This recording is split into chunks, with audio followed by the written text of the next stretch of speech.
अस्सलाम वालेकुम नाजरीन। पिछली किस्त के आखिर में आपने देखा कि गवर्नर रुगातोस काई कबीले में पहुंच गया था और उसने अपने सिपाहियों को गवर्नर कोसिस वाली वर्दियां पहनाई हुई थीं ताकि वो उस्मान को हकीकत दिखा सके। इस किस्त के आगाज़ में गोंजा खातून काई कबीले की खवातीन को लेकर कालीनों के कारखाने में पहुँचती है तो वहाँ पहले से ही कुछ और खवातीन काम कर रही होती हैं। यह देखकर गोंजा पूछती है, ये खवातीन कौन हैं? तो गोकचे कहती है, यह किजल कबीले की खवातीन हैं गोंजा खातून, ये कालीनें बनाने आई हैं। गोंजा कहती है, ये तुम क्या कह रही हो? बाला खातून ने ऐसा करने से मना किया था। गोकचे कहती है, इन्हें मैं नहीं बल्कि मलहून खातून ने बुलाया है, अगर तुम्हें कुछ कहना है तो उनसे कहो।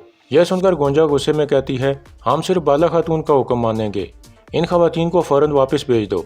इतने में मलहून खातून आ जाती है और कहती है, गोकचे और दूसरी खवातीन मेरे हुक्म पर यहाँ आई हैं, अगर तुम्हें कुछ कहना है तो मुझसे कहना। यह कहकर मलहून और गोकचे एक तरफ चली जाती हैं। इतने में बाला खातून भी आ जाती है तो गोंजा उसे सारी सूरत हाल बता देती है, जिसे सुनकर बाला काफ़ी गुस्से में आ जाती है। दूसरी जाने मरकजी खेमे में गवर्नर रुगातोस कह रहा था, बलाजिक में कुछ माहिर और मशहूर उस्ताद हैं उस्मान साहब, वो वही वर्दियाँ और डाल बना सकते हैं जो हरमान काया किले के जंगजुओं के पास होती हैं। यही वो जाल है जो कोसिस ने आपके लिए तैयार किया है, इस जाल में मत आएँ। उस्मान कहता है, अगर मैं उसके जाल में आ जाता तो आप तो मेरे सामने बात ना कर रहे होते। यह सुनकर रुगातोस खुश हो जाता है। फिर उस्मान कहता है, मैं अर्तुल गाजी का बेटा उस्मान हूँ, मैं तुम्हारे खेल अच्छी तरह से जानता हूँ, लेकिन मैं हमेशा सच को सामने लाने पर यकीन रखता हूँ रुगातोस। रुगातोस कहता है, मैं भी हकीकत को सामने लाने का उतना ही ख्वाहिशमंद हूँ जितने आप हैं उस्मान साहब, फिर मिलते हैं। यह कहकर रुगातोस बाहर निकल जाता है। इसके बाद उस्मान कहता है, तमाम निशानात एक ही तरफ जा रहे हैं, जो भी ग्रेगोर को लेना चाहता है उसी ने ये सब किया है। हम पादरी ग्रेगोर को कबीले से बाहर लेकर जाएंगे, जो भी उसे लेना चाहता है यकीनन वो ये मौका हरगिज़ नहीं गंवाएगा। उस वक्त हम समझ जाएंगे कि दुश्मन कौन है। दूसरी तरफ बाला खातून मलहून खातून के पास जाकर कहती है, मलहून खातून, क्या मैंने बताया नहीं था कि हमें बाहर की खवातीन की ज़रूरत नहीं है?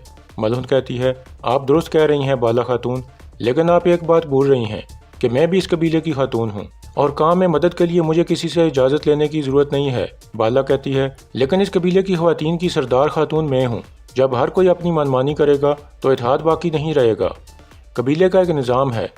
मलहून कहती है, मैं एक सरदार की बेटी हूँ बाला खातून, कबीले का निज़ाम मुझे आपसे सीखने की ज़रूरत नहीं है, मेरी नीयत साफ़ है, वक्त कम है और मैं मदद करना चाहती हूँ।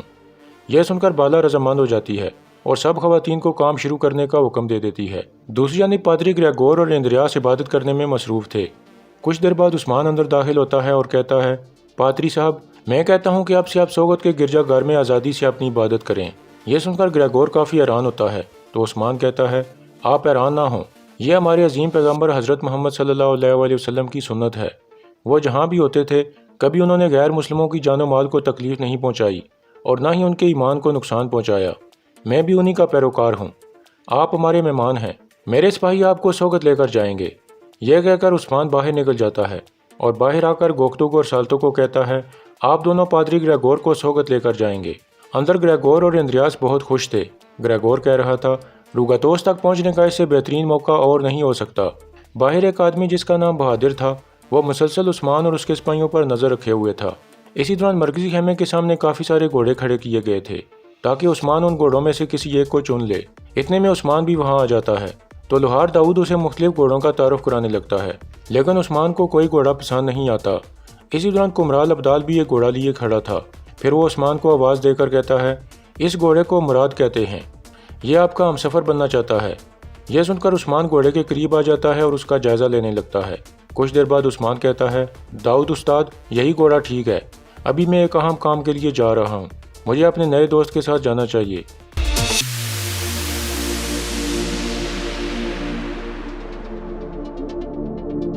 इसके बाद सोगत का मंजर सामने आता है। सोगत के चर्च के अंदर एक बूढ़ा शख्स मौजूद था। इतने में उस्मान के सिपाही पादरी ग्रेगोर और इंद्रियास को लेकर अंदर आ जाते हैं। ग्रेगोर को देखकर बूढ़ा शख्स हल्का सा मुस्कुराता है।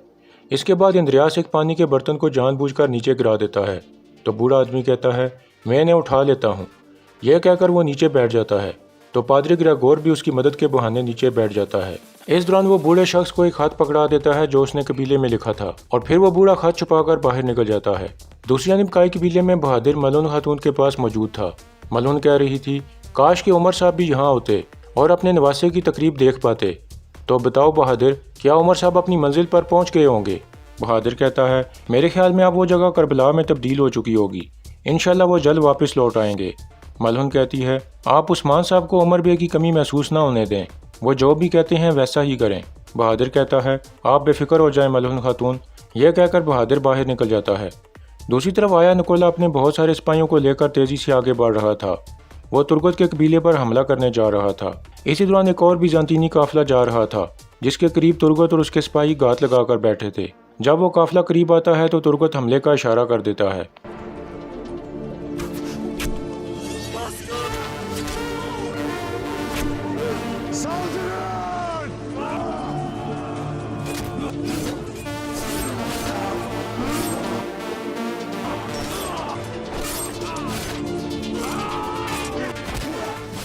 इस तरह वो काफिले के तमाम सिपाहियों को मार देते हैं और फिर माल गनीमत भी हासिल कर लेते हैं।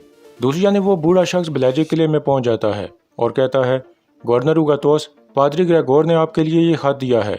रुगातोस फौरन वो खत खोलकर पढ़ने लगता है, जिस पर लिखा था, मैं शैतान के हाथों में हूँ, काई कबीले के सरदार उस्मान के पास। यह पढ़कर रुगातोस सोच में पड़ जाता है और फिर पूछता है, तुम कौन हो? आदमी कहता है, मेरा नाम यून है, मैं कॉन्स्टेंटिनोपिया से पादरी ग्रेगोर का दोस्त हूँ और अब मैं सोगत के गिरजाघर में होता हूँ। रुगातोस कहता है, मैं आपका बहुत शुक्रगुजार हूँ यून, आप जा सकते हैं। यह सुनकर बूढ़ा शख्स चला जाता है। दूसरी तरफ बहादुर गवर्नर कोसिस के पास पहुंच गया था और उसे कह रहा था, आपके हुक्म के मुताबिक मैंने आंख झपके बगैर उस खेमे पर नजर रखी है। 2 लोगों को खेमे से बाहर निकाला गया, लेकिन मैं उनके चेहरे नहीं देख सका। वो उन्हें घोड़ागाड़ी में छुपाकर सोगत के गिरजाघर में ले गए हैं। वो लोग अभी तक वहीं होंगे। यह सुनकर कोसिस सोच में पड़ जाता है। इसी दौरान उस्मान और उसके सिपाही सोगत के रास्ते में खड़े थे। उस्मान कह रहा था, जिसने भी हमारे साथ गद्दारी की है वो पादरी को पकड़ने के लिए हम पर हमला करेगा, आप सब तैयार हो जाएं। इसी दौरान कातालूनिया वाले आदमी भी सोगत के रास्ते के करीब घात लगाकर बैठ चुके थे और हमले के लिए तैयार थे। दूसरी जानिब निकोला अपने सिपाहियों को लेकर तुर्गत के कबीले पर हमला कर देता है।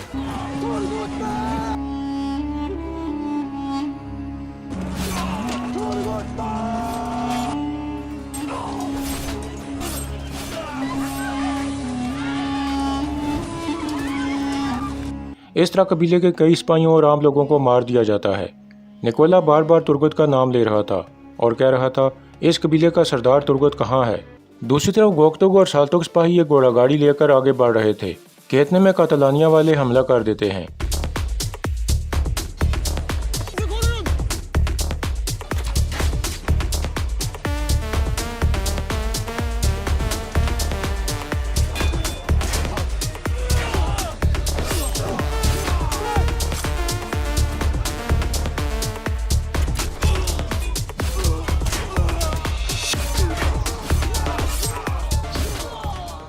इस तरह कातालानियों वालों के बहुत से आदमी मारे जाते हैं।